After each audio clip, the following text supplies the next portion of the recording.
The situation in West Asia is getting grim. Exactly 1 week since the resumption of hostilities between Iran and the United States, the Memorandum of Understanding between the warring sides is on the verge of collapse. The region remains on edge with commercial shipping, energy markets and Gulf stability all hanging in the balance. It all began on 6th of July when Iran's IRGC struck 3 commercial vessels near Oman, triggering a fresh escalation. Following this, the US revoked a temporary suspension of Iranian oil sanctions on July 7th. Additionally, Israel conducted fresh airstrikes in southern Lebanon despite the US brokered framework.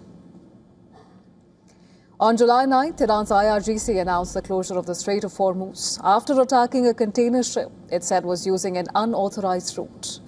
Then on July 10th, Trump announced that US would continue negotiations but that the ceasefire was over. The US strikes then hit Iranian targets on the same day, primarily in response to the Iranian actions against commercial vessels in the Strait of Hormuz. The attacks killed 14 and wounded 78 across provinces, while Iran responded with attacks on US assets, including in Jordan.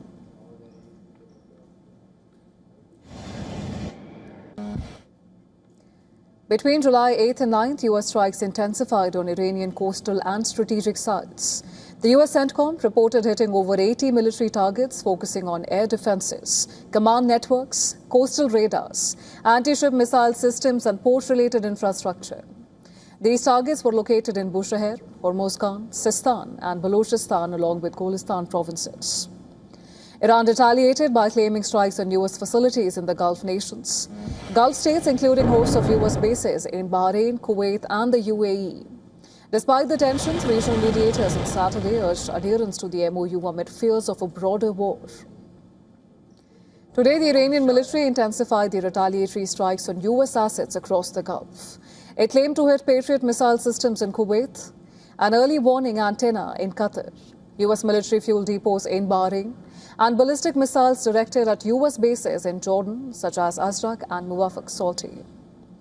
Iran's swift retaliatory strikes on multiple Gulf US assets project defiance and capability. Iran still retains missile and drone capabilities for asymmetric responses. However, repeated US hits on ports, infrastructure and other military sites, they have significantly degraded its command and control, logistics and coastal defenses.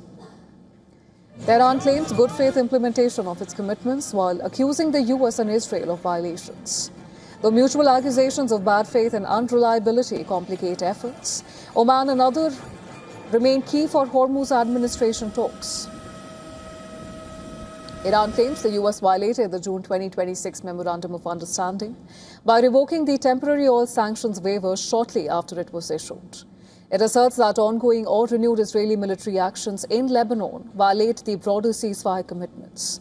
Iran accuses the US of direct military aggression, violating the MOU spirit. Now, on the other hand, US and Gulf partners accuse Iran of launching missiles, drones and other attacks on or towards Gulf states. US also accuses Iran of attacking multiple commercial vessels in or near the Strait of Hormuz. Washington claims that Tehran has defied MOU obligations to ensure safe, free navigation through the Strait of Hormuz.